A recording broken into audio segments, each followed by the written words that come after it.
रावी, सतलज और चनाब तो पंजाब के मैदानी इलाकों में है, तो मैदानी इलाकों में तो डैम नहीं बनते। इंडिया की साइड पे वहाँ पहाड़ी इलाके हैं जहाँ पे डैम बने हुए। जो इस वक्त पंजाब के अंदर सैलाब है उसको कोई भी पंजाब में बना हुआ डैम ना रोक पाता। 10 लाख क्यूसेक का बहाव था। मराला बैराज से अगर हवाई फिजाई डिस्टेंस भी निकाला जाए कालाबाग डैम का तो भी 350 किलोमीटर बनता है, जमीनी नहीं फिजाई।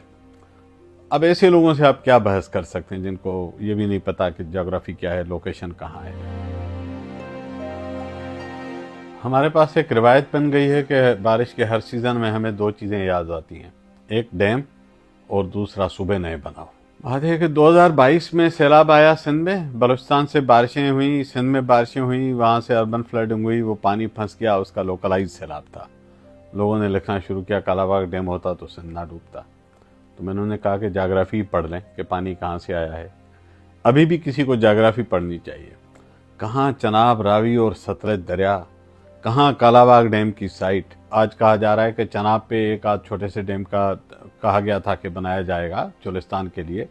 मैं आज सोच के परेशान होता हूँ कि अगर वो छोटा डैम बना होता तो 10 लाख क्यूसेक पानी आने से कहीं वो फट न चुका होता।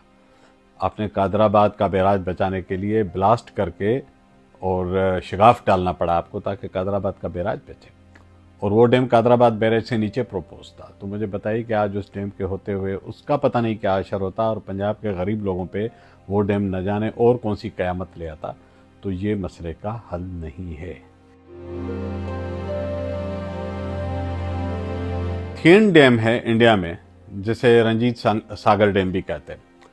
उस डैम के स्पिलवेज खुलने से इतना पानी नीचे आया कि माधोपुर बैराज, जो कि पहला स्ट्रक्चर अंग्रेजों ने इस खिते में बनाया था, उसके दरवाजे उड़ गए।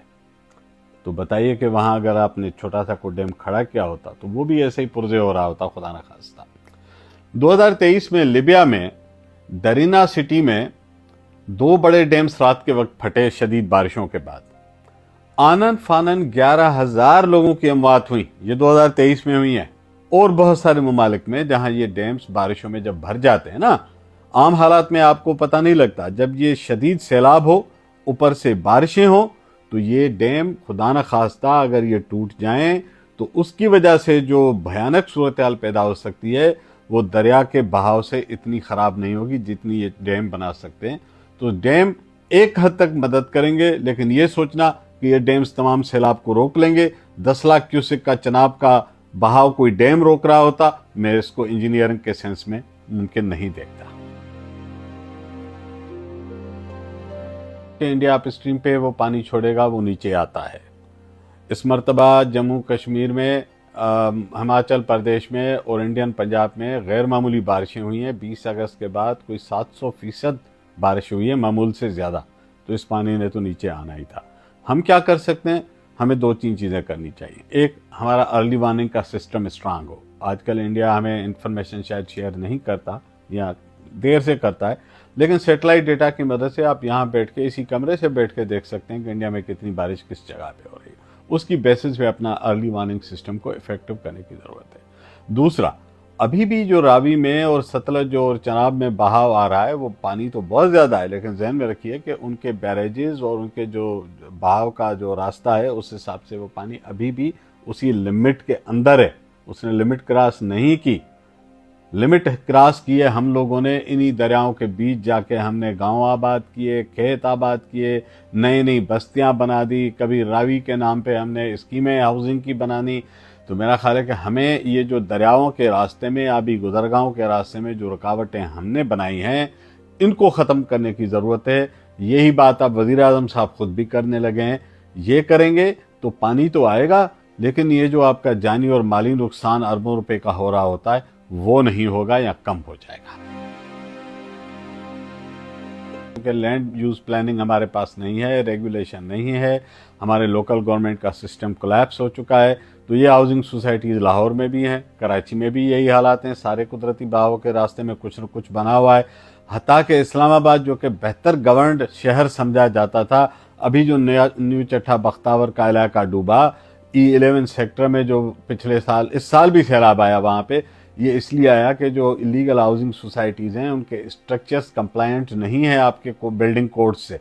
तो ये एक बहुत बड़ी वजह है हमारी अर्बन फ्लडिंग की। पॉपुलेशन का दबाव, उसके लिए जो गैर कानूनी तजावज़ात, नए नए तमीरात जिनके पीछे कोई लीगल सिस्टम एक्ट नहीं कर रहा, वो हमें इन मौक़ों पे हमारे नुकसानात का, हमारी परेशानी का बिल्कुल सबब बनते हैं।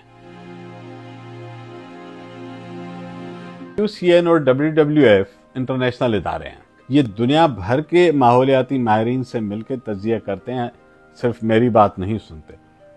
ये दो इदारे कहते हैं कि इंडस डेल्टा को जितना पानी मिलना चाहिए नहीं मिल रहा, इकोसिस्टम को पानी मिलना चाहिए। इंटरनेशनल पैनल ऑफ एक्सपर्ट 2005 में फेडरल गवर्नमेंट ने लॉन्च किया था, हमने नहीं बनाया था। उन्होंने लिखा कि हर रोजाना 5000 क्यूसेक पानी डेल्टा की तरफ जाना चाहिए और 5 साल में एक मरतबा 25 लाख क्यूसेक का बड़ा बहाव जाना चाहिए, जो सिल्ट भी साथ ले जाए। सारी दुनिया के पढ़े लिखे लोग जो माहौलियात को समझते हैं, जो दरियाई निज़ाम को समझते हैं, उन्हें पता है कि डेल्टा की इकोसिस्टम की क्या हैसियत होती है दुनिया में। ये हमारे ही अजीब किस्म के लोग इस मामले में बैठे हैं जिनका ख्याल है कि ये पानी समंदर में ज़ाया होता है। लोग बाहर की दुनिया में ये स्टेटमेंट सुन के हमारे ऊपर हंसेंगे।